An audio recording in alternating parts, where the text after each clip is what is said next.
What's your love language? We'll be talking further about that in a second, but we are Shauna and Julius Chisholm. Welcome to the Relationship Driven channel. Today we're going to talk about the 5 love languages. We were talking about this earlier today, and we were like, man, I think people are missing out on building stronger bonds and relationships and getting a little bit more out of it, and just helping their environment grow just from these love languages. We read a book a few times, or at least looked at it a few times and studied it a few times and been able to just maximize it, called The 5 Love Languages, which I think is an incredible source. Go check it out. The book is super, super affordable and a short read. You can read it in a week or 3 days, depending on your reading level. But we know if you take these 5 love languages and slow down to get to know not just your partner, but your friends, your coworkers, your business partners, or people that, because some people give away their love languages immediately. You can tell, okay? But we know if you take these things that we talk about today, we're going to break them down a little bit, not to be too long-winded about it, and then probably give some tips, right? A little bonus content, some tips on how to use those, and go from there. So, yeah, I know you have a great memory, so I know you remember all the languages. I do too. I do, but I like your memory more than I like mine. That's his nice way of saying that he'd like me to list them. Yeah. Being nice to me. Yeah. Love language. Which is one of them, actually. To begin with, I'll go with the love language of words of affirmation. Mm-hmm. So that's Julius's number 1, words of affirmation. What's the other 4, though? The other ones are physical touch, gifts, acts of service, quality time. And I believe that's all of them. Yeah, I think I missed one. No, okay. Yeah, I would definitely say we're the opposites when it comes to the love languages. How we receive them and how we give them are completely different. Mm-hmm. Julius is not acts. He's words of affirmation and gifts. Tell me good stuff and give me good stuff. Give me. And sometimes it's tough because, especially on the gift department, because, he wants a Porsche yesterday. So still waiting for it too. And I'm more of a physical touch and acts of service. So acts of service, if you don't necessarily know which one that is, it's just going out of your way to make somebody else feel special or seen. Like it could be anything from going to go grocery shopping for your significant other or washing the dishes for someone. Right. It could be anything as small as that to deciding to go get somebody flowers. Like doing something or going out of your way to do something for me is probably one of the most important ones. It's like, do something for me and hold my hand. That's what I like. Okay. So talk about, what is words of affirmations? Like, what are you doing with that when you give somebody words of affirmations? So I can use an example. Words of affirmation, it's just being able to say positive, uplifting things to anyone. And that doesn't necessarily have to be a partner. That could be a really good friend. That could be family. That could be a stranger that you just meet. Every morning when I say, I'll see you later, when Julius goes to work, I yell out the doorway, I love you. You're a wonderful person. You're the best husband ever. You have a nice butt. You're going to do good things. You can do all things through Christ who strengthens you. Like, it's things like that. You're pouring great, positive words that you believe are true into that person. What about physical touch? Because that's you. So that's 100% me. Physical touch don't matter where we're at either, okay? Physical touch is that you really appreciate, and your love tank is full when you have some type of touch from somebody that you care about. So holding hands, a high five, a hug, a kiss, just being in close proximity. That's why we sit close. That's why we sit so close. we don't have the couch to separate us. She would implode. Yeah, being in close proximity is pretty much more so what it is. Like, our knees are touching, if that tells you anything. Like, I just like to be physically close. They're not just touching, though. They're like merging. You're like combining as one. I like to be as physically close to him as possible. And I don't know, it's what I like. Like, we'll be in the car and I want to hold his hand. We'll be walking together and I want to hold his hand, or I want to give him a little kiss on the cheek. He has very kissable cheeks, We could be in a multi-million-dollar deal to close this thing for this thing for that thing. And if she could like touch her toes or hold hands, She would. I would. She would. Just let you know when we're in your board meetings or we're helping you solidify some stuff. And I'd be like this. She would. Yeah. So it's not inappropriate, I guess. We don't care about being professionals all the time. So, okay. So, okay. This might be a short one, but so what about? So we talked about your love languages, which is touch me, touch me, touch me, right? Physical touch. Acts of Mine service. is like tell me good stuff. Yeah. And my other one is give me gifts. Gifts. Okay. So gifts is pretty self-explanatory. Yeah. Just buying somebody some type of gift or form of object, right? Yep. And that's then easy. quality time. So this is just similar to physical touch, only it's just being around someone. Like someone that you care about or that you love, you want to be around them all the time. So just spending time together. It doesn't have to you don't have to physically go places, but you just want to be around that person as much as you can. For sure.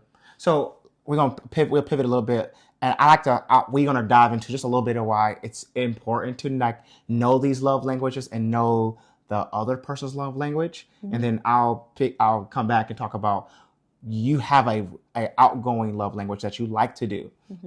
But I like to look at all my relationships as a cup. Right. And what these love languages is that they're turned on the faucet. If she has a love language of being touched and quality time and whatever her love language is that every time I give her that love language, I fill up her cup. And it falls over sometime in the counter. Sometimes she's like, hey, I've been at work all day. I need this said thing right here. And you can tell she won't say it verbally, but you could see it. But when you look at all your relationships, that's what they are. They're cups. And then every time you do that said love language for your friend that loves gifts or your friend that loves to hear great things or your one boy, you smack him on the butt and you say, hey man, you good lift because he loves that. You know what I'm saying? Some people love that edification or affirmations. You fill that cups up and people always need it. Now some cups last a little longer. Some cups are a lot bigger. You got to do a lot of there, right? Some are smaller. But that's how relationships are. They're all just cups. And you get the opportunity to fill people's love languages. You fill that tank up, fill that cup up, right? So to me, why it's important is because we are all looking to have that stickiness within our relationships. Like everybody wants to be valued. Everybody wants to be seen. And you don't just see people with your eyes. You see them with your words or your actions or, a piece of material or writing somebody a letter. And you show people how important they are when you do pay attention to the things that they actually enjoy. Right? And if you just slow down on a lot of the relationships, you'll see how people perk up when certain things happen. For example, I have just some friends of mine that they're go-getters, right? They are people that they're super ambitious. They're all just something. If they had 24 hours, they would use all 25. You know what I mean? And what they really, really appreciate is when somebody slows down and notices their consistency and their hard work. So I personally, it could be uncomfortable to give words just because if you don't know somebody, but I know what they're looking for, and I'm like, hey man, you're doing an incredible job. And I won't say you're just doing an incredible job. I'll add detail you're doing an incredible job. I see how consistent you are with this said project, and you'll see that they perk up, fly off, and then come back down. Okay. But that gives them an extra month of consistency. It could be an extra week or something like that. But that's how you show people you care when you know what they want, right? I know I have some friends that they need quality time, man. They need to be on. They call me at 5:05 p.m. every day because they know I'm getting out of the rat race and running to my own race. They already know. I'm gonna call Julius because they like being around people, like hanging out. They're always sending out suggestions of things that we can do, right? And then there's people like me who I think somebody gave me. There's a really good friend of mine. To this day, when I started my personal training business, and his son gave me this Gucci money clip. I'm talking about, it's like this big. I still have it to this day. I took that gift, and I went in the back, and I'm not gonna say I cried or not. There's still evidence. We're still trying to figure out if I did or not. But I was just so touched, and I was like, "This is awesome." And that's how I found out my love language. So yeah, it was touching. I loved it. So can you help me out here with this? Because you're really good. Now, what about like giving out? Right? How do we slow down and discover that? The giving out of the language. What we enjoy giving to others. Yes. I got you. Because we have there's outbound here, right? It's not just receiving. Well, yeah. I mean, I think it's just slowing down and understanding what you like and what makes you happy and what brings you joy. If you're the person that you appreciate, like maybe myself, you appreciate physical touch and acts of service, it's getting to know the other person, exactly what Julia said, like seeing what they actually light up about or what you see what makes them happy. It's like when you notice the little things, when you pay attention and listen to people, you start to realize, oh, they actually really love that I tell them that they're doing a great job, or they love when I tell them that they're an amazing person. Or, I happen to walk past a stranger and they look so sad, and I go over and just sit down and talk with them. They just really appreciated you taking the time to sit down and just say something to them. Like you never know how to receive. Well, you know how to receive, but you never receiving. You never know how to give to Especially somebody. you. Oh my goodness.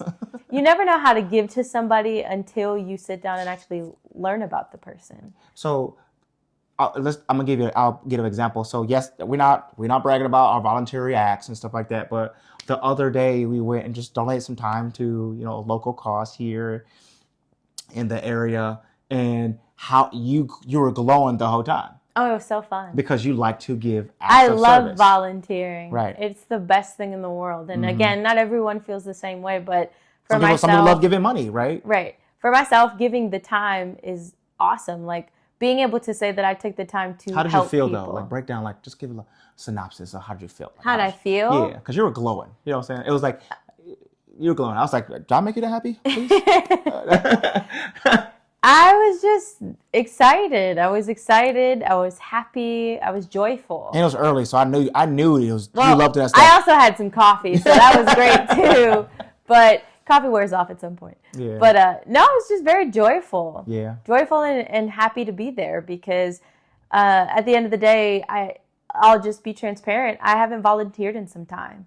And I decided to make time in order to do that. We have a really great group of friends that they suggested the idea, and we jumped on it. We wanted to help. So if you're somebody who appreciates acts of service, like just know that you can schedule and make the time to help people, to help other people, or vice versa. Like if your love languages aren't being fulfilled, that's a conversation that needs to be had, right? Oof. Like it goes back. It always goes back to conversations and communication. It always goes back to trying to build a better relationship with the people around you. So if it's not being fulfilled, sitting down and having a conversation with your significant other, your boyfriend or girlfriend, your spouse, friend, your coworkers. maybe the people that you really love and care for. Like, hey, like these are the things that are important to me, and I just want you to know and understand, like, this is how I feel loved. Oof. And I would appreciate if you could at least learn how to be able to do that for me, because I want to learn to do that for you. I would love to. Okay, that's what you do it. But I like that. Like for sure, for example, I'll throw another example. And for me, it's like I love giving gifts. I don't care the cost.